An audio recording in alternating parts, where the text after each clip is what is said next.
Thanks for having us. My name's Mike Vandenbergs. This is my wife, Judy, and we've been married for 25 years. And Judy's going to talk first, and I'm going to talk second. So, hi. Yes, we've been married for 25 years, and that, to me, just seems like incredible. And with my immediate family history of failed marriages all around me, that's very special to me that Mike and I have been married for 25 years and hit such a big milestone. And it has not been an easy 25 years. I'll just say that from the get-go. We have a great marriage, but it hasn't always been great. It hasn't been always fun. Hard to believe because we're both such fun people. But we've had a long dry spell in there where we were not connecting well on any level, and we eventually our whole family was very fractured, and in spite of seeking counseling from multiple people, professionals and marriage retreats and things, we were just not doing well. And the D word had come up, and we were almost to the point of pursuing that, and God did a thing in our marriage and in our family. And I'll tell you, the thing he did was not fun either. It was even worse than where we already were. But he used a bad situation to ultimately, in my opinion, and to heal our marriage and to bring us closer together and really get us on the same team where we were not before, because we had to fight this thing that God had allowed to happen together, and there was no way to get through it but together. And ultimately, he brought us through it as a unified married couple who, yeah, we still have our speed bumps once in a while, but I'm happier than I've ever been married to Mike, and I hope and assume that he's happy married to me. And our kids are good, and we are a strong, unified family of 5. And I'm so thankful to that, and it's only because of God and the work that he did, and just kind of clinging to God on my own through all of those bad years.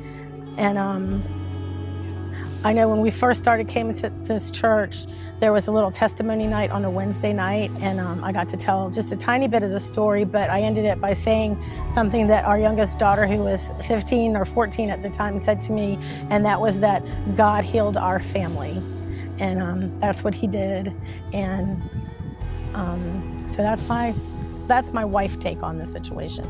And here's Mike's. And she said it perfectly, and I have absolutely nothing to add to that because it was absolutely perfect. So that is the secret to a happy marriage. Yes, dear. What I'd like to talk about is the thing that helped me keep going through all this is actually the marriage vows.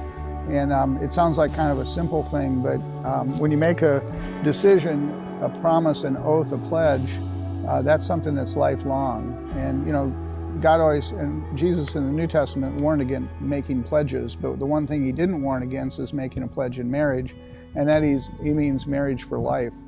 And the issue is, it's a contract you sign, and if you sign a contract to buy a house, you pay it off. If you sign a contract to buy a car, you promise to pay until the car is paid off.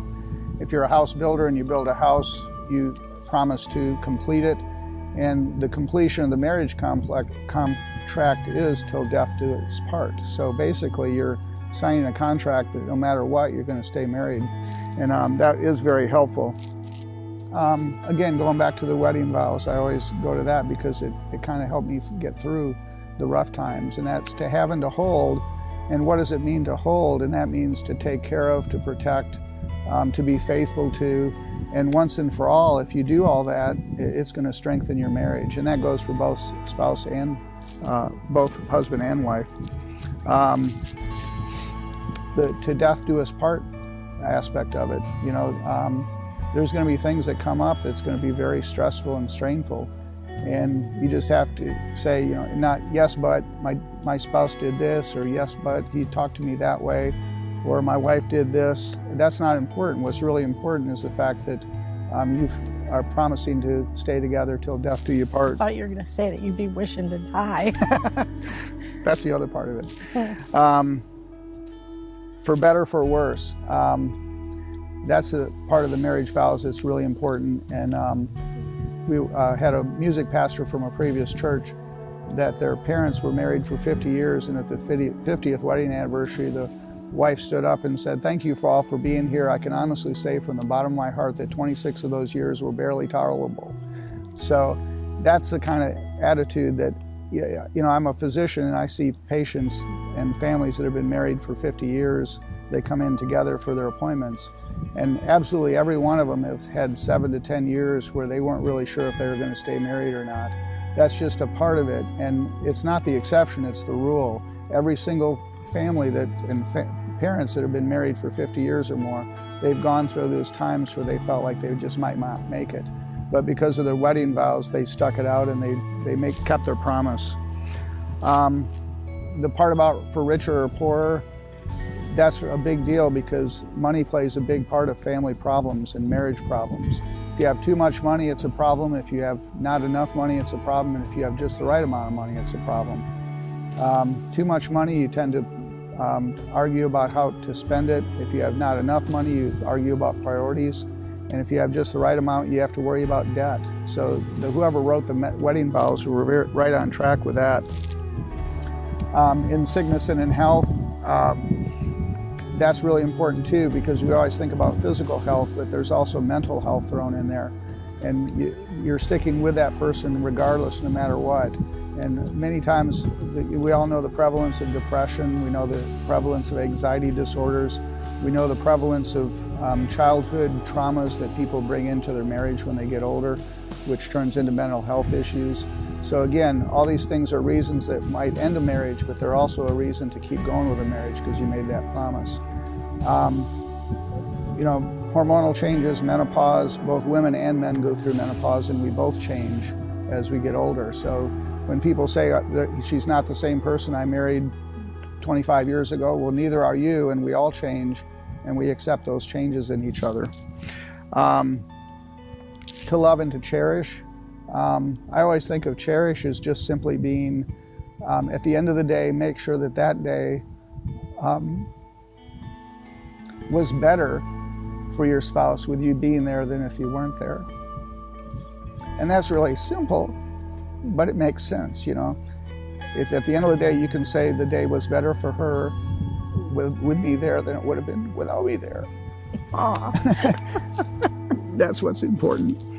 So, and then the last thing is make sure humor is a part of everything, because you got to laugh at yourself. You can't take yourself too seriously, and you can't take your spouse too seriously either as far as the mistakes they make, because we all make mistakes and we're all human. So just laugh and enjoy life together. That's really the key to it. And one thing we mentioned just before we started this video is make sure you get a dog, because a dog always makes things better in a marriage. Yes, or two. Or 2 dogs. Yes, absolutely. And usually when he starts crying, I say, "Oh, brother." But thank you. All right, that's it. Thanks.